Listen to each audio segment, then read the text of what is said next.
how should Christians look at the essence of Easter? That Christ came to die for my sins, and what else?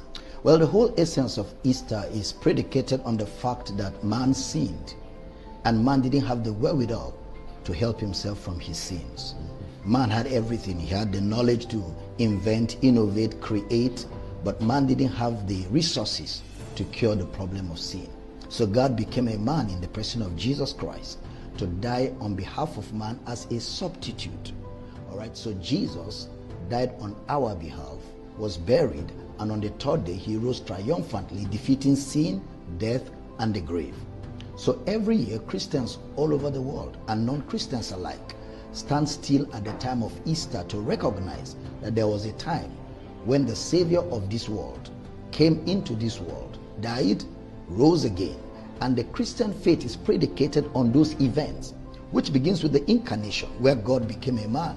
The book of Isaiah says his name shall be called Wonderful, Counselor, Mighty God, Everlasting Father, the Prince of Peace. So Jesus is Mighty God, Jesus is Everlasting Father, Jesus is the Prince of Peace, which means therefore that the birth of Christ, which we call a birth, was actually an incarnation, a miracle.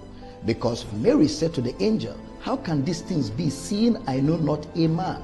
So there was no will of man involved, because John 1:12 and 13 says that Jesus was made not of the will of man, nor of flesh, nor of blood, but of God. So that's why the best way theologically to look at it is what we call the incarnation, a miracle, a fusion of deity into humanity for the purpose of giving legality to the work of redemption.